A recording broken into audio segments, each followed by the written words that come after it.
Negosyo kailangan ng tindahan o physical store? It's so 1604! 2025 na ang mga negosyo online na. Business na high-tech? Check!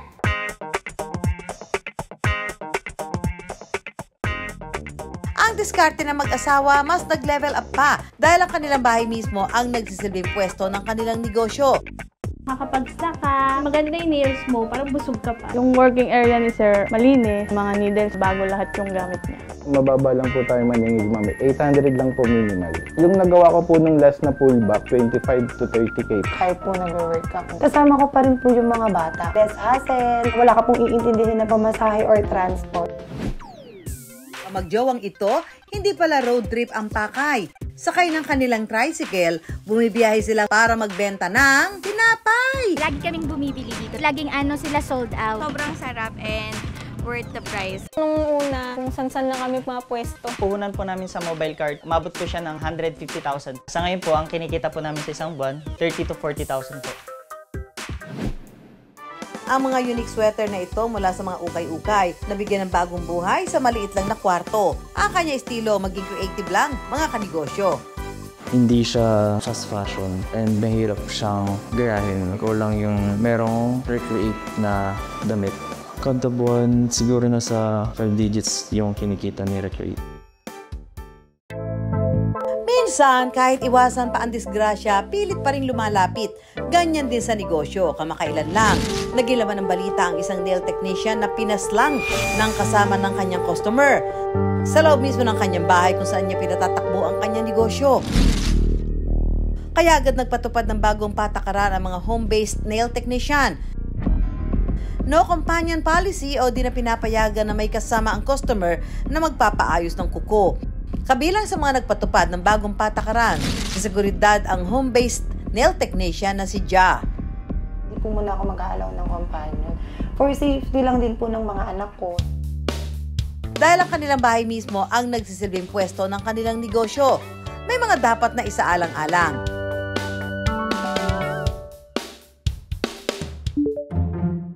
Ang mag-asawang Janelle at Mon na siyempre nakatira lang sa iisang bahay, may tuturing ding partner sa negosyo na ang pwesto ang mismong kanilang bahay. Nail technician si Janelle habang tattoo artist naman si Bon. Sa kanilang 60 square meter home sweet home, sa San Juan City nila napiling simulan ang kanilang negosyo. Sa akin po ang advantage po nito is kasama ko pa rin po yung mga bata kahit po nag-work ako. Parang ginagawa mo na rin inspirasyon, andyan sila, tatrabaho ka, parang ganun. 2019, nagsimula ni Bon ang home-based tattoo business. Ang paisa-isang kliyente nakapagdala pa ng mas maraming customer. Pag po may mga barkada po akong natatatuan yun, i-refer po nila ako sa mga kilala nila. Hindi na ngayon nababakante sa pagtatattoo si Bon sa loob ng isang linggo. Marami rin daw siyang kayang gawing disenyo. May malalaki rin po ako, ma'am. May mga minimalist rin po ako, ma'am. Pero yung pinaka-ponte ko po, ma'am, black and gray po siya. Mga oriental, ganun. Mga Mexican, ganun. Mga Mexican letters, ganun po.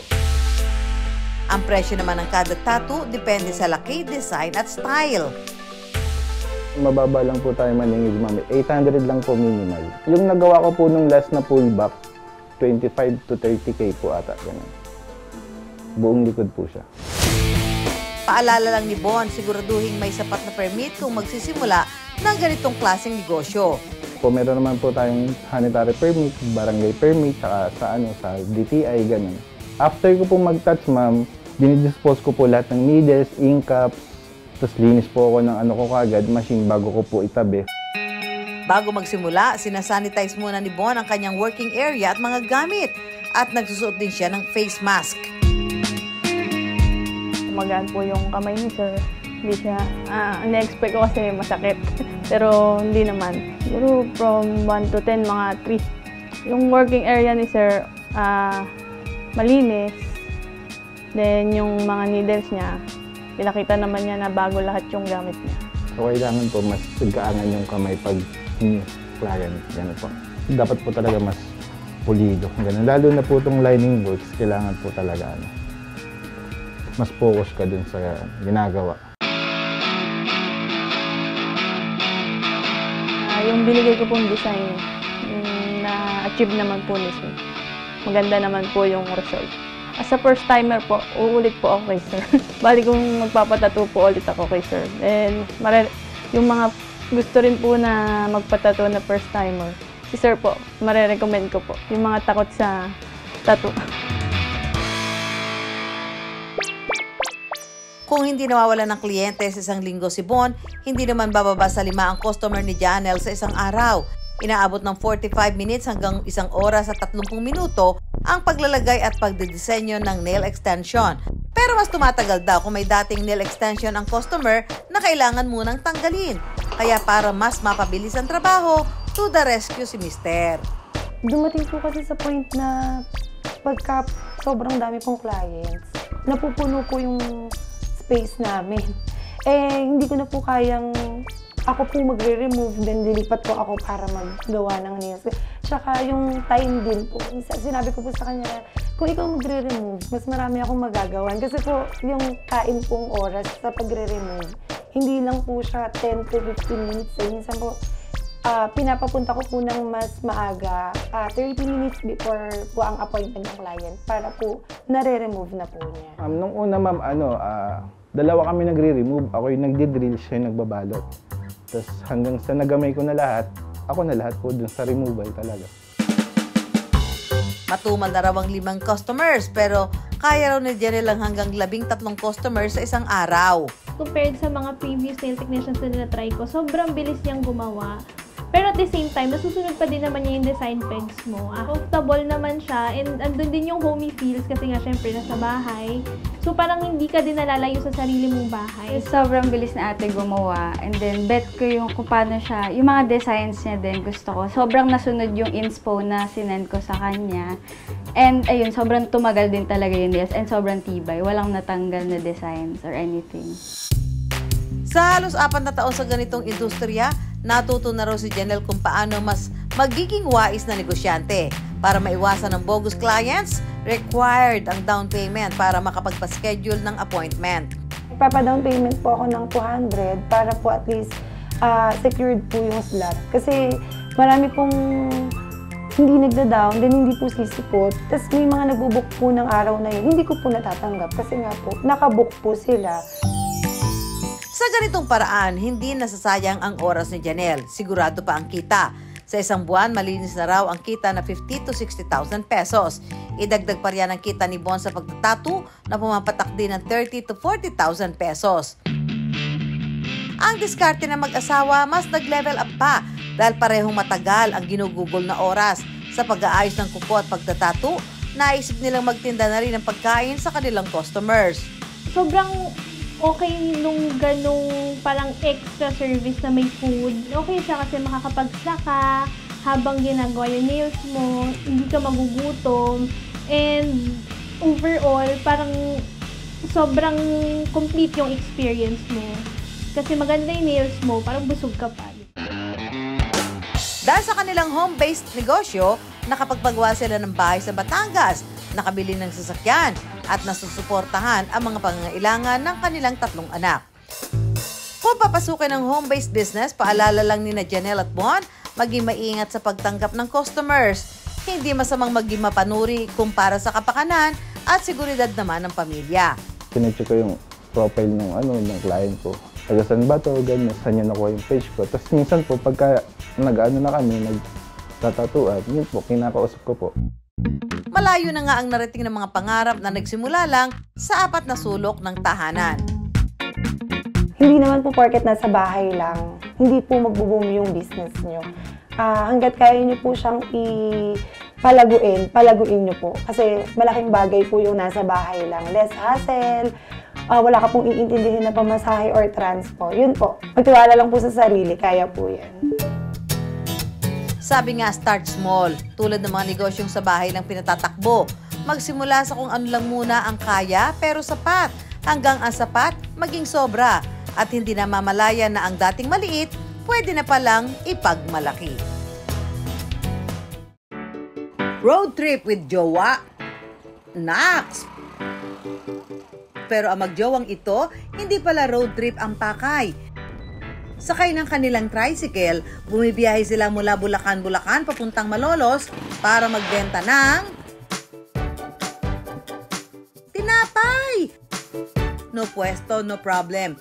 Caring-carry pa rin magnegosyo dahil sa mobile bakery.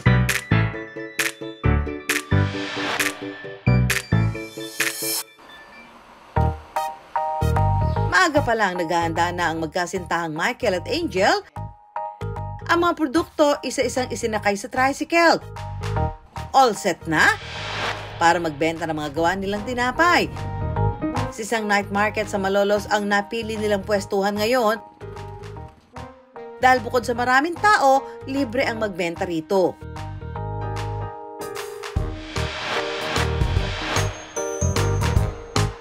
Kararating pa lang nila pero sunod-sunod na agad ang bumibili. Ang kanilang ibinebenta, iba't ibang flavors ng cinnamon bun, cream puff, egg tart, at kung ano-ano pa. Palagi kaming bumibili dito dati.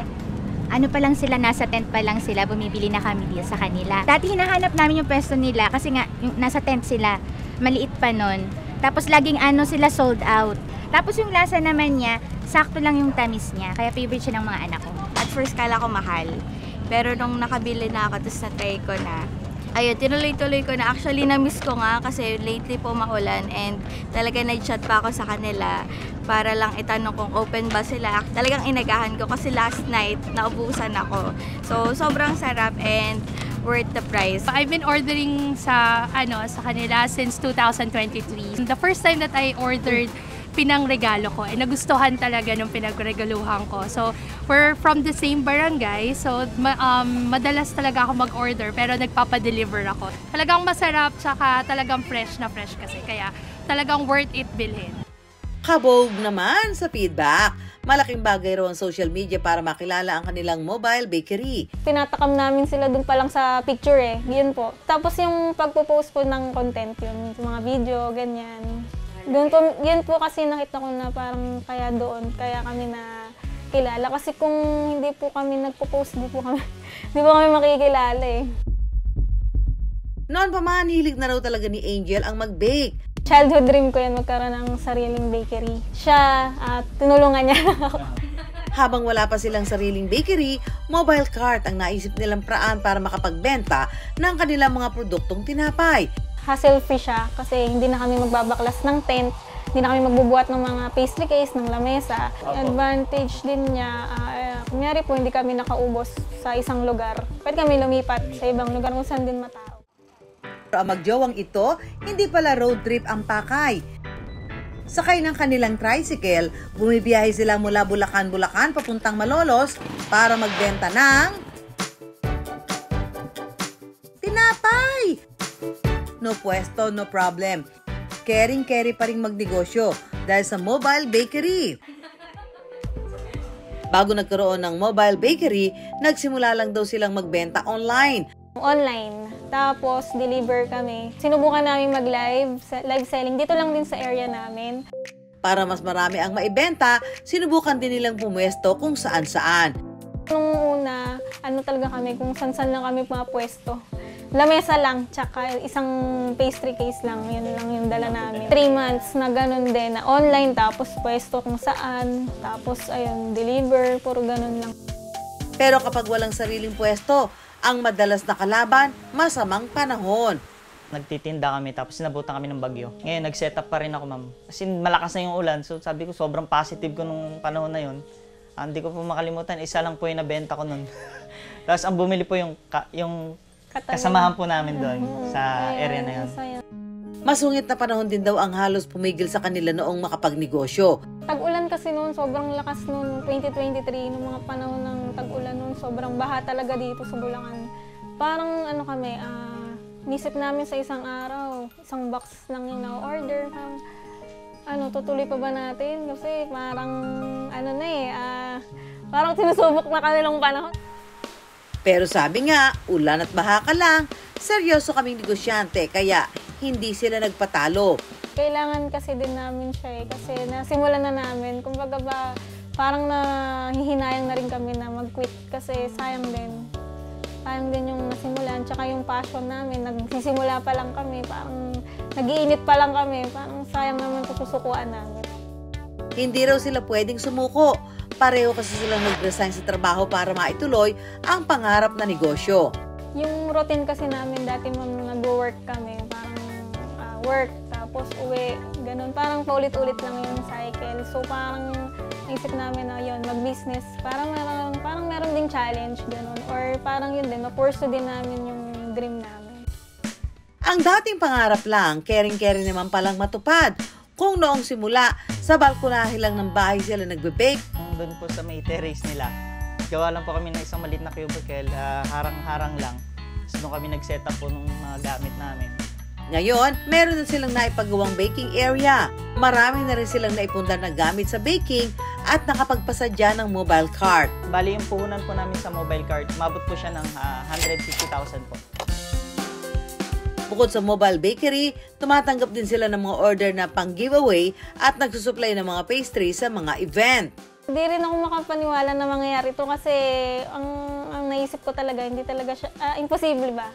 Pero nung nag-try kami, nung nag-resign na kami, parang naisip ko na parang kaya ko rin pala na umalis sa pagiging employed. Parang nung una, wala pa akong tiwala. Tapos ngayon, nung ito na nangyayari na lahat ng nasa isip ko, parang kaya pala. Parang fulfilled na rin ako kahit ganito lang. Kahit mobile cart lang siya, kahit wala pa kaming sariling pwesto, parang marami ring na-inspire dun sa setup na ganun eh. Nagtitinda sila tuwing Biyernes hanggang Lunes. Nakauubos sila ng 180 piraso ng paninda sa isang araw. Sa ngayon po, ang kinikita po namin sa isang buwan, 30 to 40,000 po. Nakatutulong na rin sila sa kani-kanilang pamilya. May nag-aaral po kasi akong kapatid, mga kapatid pa. So yun, kahit paano po nakakatulong na po ako. Higit sa lahat, malaking tulong daw ang negosyo sa kanilang mental health. Hindi siya ganun ka-stress kasi gusto mo yung ginagawa mo.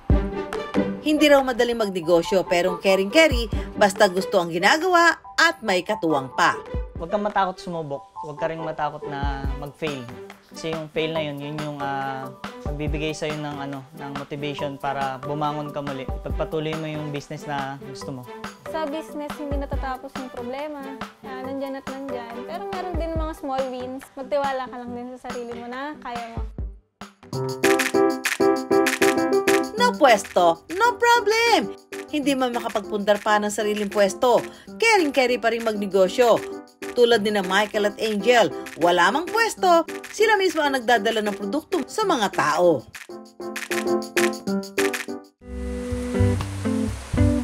Ang sarap talagang magsenti ngayon tag-ulan.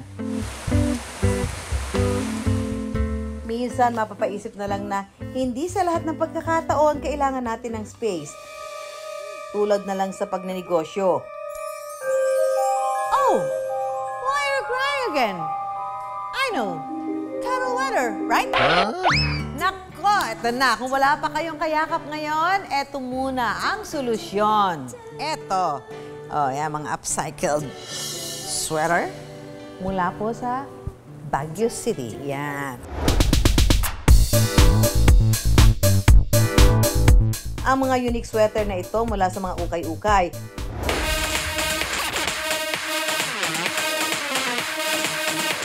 Nabigyan ng bagong buhay sa maliit lang na kwarto.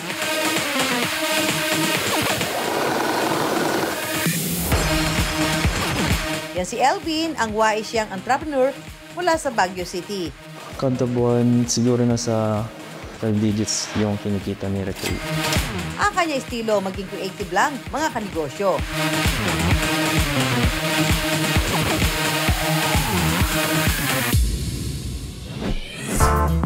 Taga Maynila talaga si Elvin pero sa Baguio siya nag-aral. Kaya ang kanyang munting espasyo kung saan siya tumitigil, kailangan niya sulitin. E-commerce o online-based ang negosyo ni Elvin at naisip niya ang made-to-order na sistema para rito. Ibig sabihin, ang mahahalukan niyang damit mula ukay-ukay, kailangan niyang pagkakitaan. Hi guys! So ang gagawin natin ngayon ay magre-rework tayo ng clothes. Ang pipili natin ngayon ay isang hoodie na plain na galing sa ukay. Kadalasan ay siya na ang nag-iisip ng disenyo. Pero pwede rin magpasadya ang customers ayon sa gusto nila. So after natin mag-drawing ng pattern, ang ilalagay nating design ay itong sweater na galing din sa ukay. Matapos gupitin ang mga pattern, itatahin na niya ito sa naunang sweater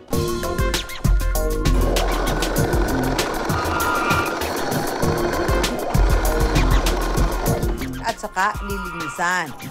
Kapag magkakat pala kayo ng tela, dapat may allowance yung pagkat.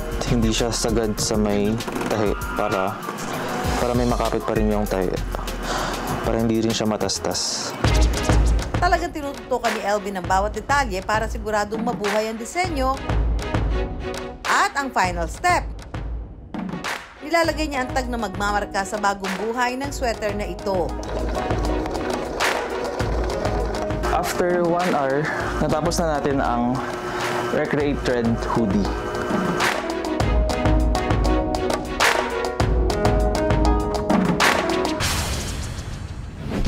Ito yung original, tapos inilagay niya lang itong design na ito. Kasi ang galing ng pagkakatahi. Talagang nagmukha siyang design. Pati yung pagkakagupit, oh. Mitikuloso yung pagkakagawa ng pagkakagupit, oh. Hindi yung minadali, basta magupit lang. Galing. Mabibili mula 1,000 pesos sa mga upcycled product ni Elvin. Siyempre, kailangan natin itong i-show off. Ayan ako, mga kanegosyo, dahil pa iba-iba ho lagay ng panahon ngayon. Di ba, minsan maulan, malamig, biglang iinit. Pero siyempre, mas gusto mo ready ka, lagi kang handa, no? So, dadala tayo ng jacket, yan, sweater. So, may tuturo ako sa inyo para mukhang sosyal ng pagdadala nitong nung sweater. Okay? Gaganyan natin. Yan, no? Nakaganyan na. Sundan niyo na ako, ha? Okay. Tapos ito. Ganyan, fold mo lang ng ganon. Tapos, suot mo na dito. So, meron kang isang pang kamay. Yan. Oh, ha? Oh. So, hindi mo na kailangan laging hawak-hawak. Ito pala yung isang way. Yan. So, i-flat mo pa. Kung gusto mo, i-flat mo pa siya ng gano'n para ka ba isang extra hand. Feeling Gen Z lang? Ready na to rampa. Para sa Gen Z entrepreneur na si Elvin, napakahalaga raw ng social media. Yung mga inspirations and designs ko, mostly nakikita ko lang din siya sa social media. Bukod sa dito siya kumukuha ng inspirasyon, ito rin ang biggest marketing tool na gamit niya. Isang scroll lang sa social media, mawawala ka na. So, dapat consistent and dapat everyday kang mag-post para makita ka ng tao. Bukod sa kanyang mga disenyo, madalas din sinishare ni Elvin online ang kwento ng kanyang negosyo. Ang negosyo na ito nagsimula sa isang school requirement ni Elvin. May subject kaming business implementation, pero before pa mag-start yung school year, naisip ko na yung business. Nagkataon lang talaga ako. Kailangan mag-present ng business na unique. Hindi siya fast fashion and mahirap siyang gayahin. Parang ikaw lang yung merong recreate na damit. Bukod sa upcycling business, naisipan niya magsimula pa ng isang negosyo. Graham Bar lang ang side hustle. Naisip ako mag-second business kasi hindi enough yung first business. Dahil wais itong si Elvin, wala pa rin siyang binabayarang pwesto sa kanyang pangalawang negosyo. Ngayon ay nagsusupply na siya sa iba't ibang cafe sa Baguio. Kapag peak season, umaabot sa 2,000 Graham bars kada linggo ang nagagawa niya. Management lang din. Nagsaset lang ako ng routine everyday para alam ko kung ano yung ginagawa ko everyday. Dahil may goal ako na gustong marating or makamit, kaya ako nag-hard work sa negosyo ko. Sa edad na 23, masinop na si Elvin sa kanyang finances. Ang kanyang kinikita, pinaiikot lang niya sa kanyang mga negosyo. Kada buwan, siguro nasa 5 digits yung kinikita ni Recreate. Hindi mo siya ibalik sa business, hindi rin siya lalaki or hindi rin siya mag-e-expand. Sa loob ng munting espasyo ni Elvin sa Baguio, nagawa niyang paluwagin ang kanyang buhay. Bata pa lang, nakakaluwag na. Patunay rin na hindi sa lahat ng pagkakataon kailangan natin ng malaking space, lalo na sa usaping negosyo. Kaya bago man ang halian, mga business ideas muna ang aming pantakam. At laging tandaan, pera lang yan, kayang-kayang gawa ng paraan. Samahan nyo kami tuwing Sabado, alas 11:15 ng umaga sa GMA. Ako po si Susan Enriquez para sa Pera Paraan. Susan tayo!